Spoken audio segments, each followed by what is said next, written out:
इन विशाल समंदरों का पानी हमारी पृथ्वी का लगभग 3/4 हिस्सा है। इस धरती पर 5 बड़े महासागर हैं: आर्कटिक, अटलांटिक, हिंद, प्रशांत और दक्षिणी महासागर। ये सागर इतने महत्वपूर्ण हैं कि इनका तापमान और लहरें दुनिया के हर हिस्से के मौसम पर असर डालते हैं, चाहे वो मौसम कितना ही खतरनाक क्यों ना हो। हमारी ही तरह पानी के नीचे पनपता हर जीवन सूरज की रोशनी पर निर्भर है। जी हाँ जनाब, सिर्फ ये जंतु, मछलियां, पेड़ पौधे ही नहीं, बल्कि बैक्टीरिया जैसे सूक्ष्म जीव भी सूरज से ऊर्जा पाकर खिलखिला उठते हैं। ये देखो मिस्टर ऊदबिलाव, कितने मजे ले रहा है। देखा इसे, अपने चेहरे की पोजीशन ऐसे बदल रहा है जैसे किसी स्पा में स्टीम ले रहा हो। और वो चली मैडम व्हेल इठलाते हुए सनबाथ लेने। और ये जोकर मछली यानी क्लाउन फिश, ये तो गाना भी गाती है भाई, बिना किसी सुरताल के। हाँ, ये रात समुद्री जानती है और कोई खतरा महसूस होने पर ये कभी घुर्राती है और कभी चहकती है। क्लाउन फिश है ना। और ये डॉल्फिन हमारे स्मार्टफोन से भी ज्यादा स्मार्ट है। ये अपनी आवाज का इस्तेमाल सोनार की तरह करके एकदम सही दिशा में तैरती और एक दूसरे को संदेश भेजती है। जी हाँ, ईमेल या व्हाट्सएप से भी तेज। मूंगा चट्टानें यानी कोरल रीफ दुनिया की सबसे विविध इकोसिस्टम्स में से है। इन चट्टानों को अक्सर समुद्र के वर्षावन कहा गया है। आई, समुद्र में वर्षा, अजीब बात है ना। अरे दरअसल इनका नाम इनके आसपास बसे इन जीवों की विविधता के कारण पड़ा है। इनमें से कुछ मूंगे गर्म उथले समुद्र में, तो कुछ ठंडी अंधेरी गहराइयों में रहकर हमारे इकोसिस्टम के संतुलन को बनाए रखते हैं। पौधे हमारे इकोसिस्टम का एक बहुत ही महत्वपूर्ण हिस्सा है और पानी में ऑक्सीजन का सबसे बड़ा स्रोत है।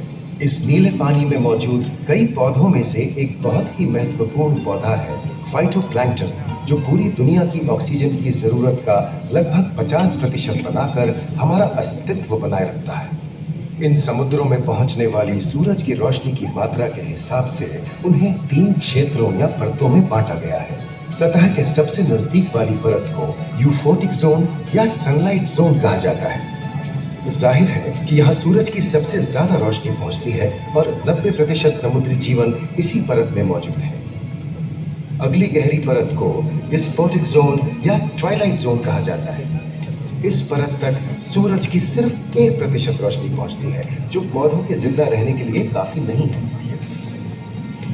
तीसरी और सबसे गहरी परत एफोटिक जोन या मिडनाइट जोन है।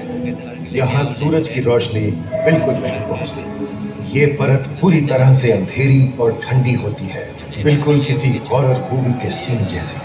ये कई जगह पर इतनी गहरी होती है कि यहाँ आसानी से माउंट एवरेस्ट जैसे ऊंचे पहाड़ भी समा सकते हैं। और इसकी सबसे गहरी जगह है प्रशांत महासागर में मरियाना ट्रेंच।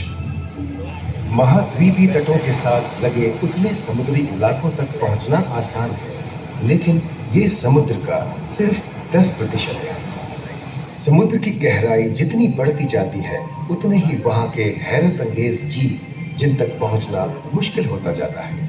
ये समुद्री जीव पहले तो अपनी खूबसूरती से आपको झलते हैं और फिर अचानक एक खतरनाक रूप ले लेते हैं, जिनसे बचना मुश्किल ही नहीं, नामुमकिन है।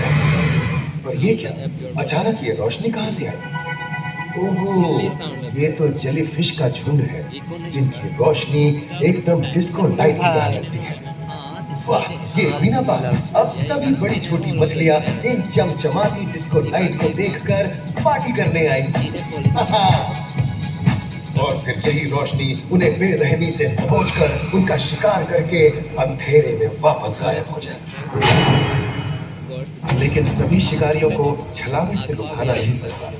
सबसे घातक शिकारियों में से है शार्क, जैसे ग्रेट व्हाइट और टाइगर शार्क।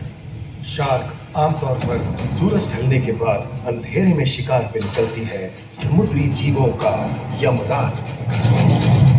आज तक शार्क की 500 से ज्यादा प्रजातियों का पता चल चुका है। ये हर तरह के खुले महासागरों में, मूंगे की चट्टानों में, आर्कटिक की बर्फ के नीचे और समुद्र की अंधेरी गहराइयों में पाई जाती है।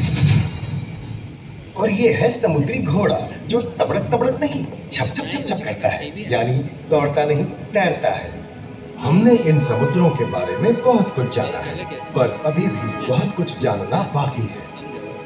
ये सागर गहरे और विशाल, ठंडे और अंधेरे में डूबे होते हैं। इन गहराइयों में पनपने वाली 17,000 से अधिक प्रजातियां मानो किसी कल्पना से कम नहीं। किसी खूबसूरत एंजल की तरह दिखने वाले जीवों के साथ साथ न जाने और क्या क्या देखने को मिले।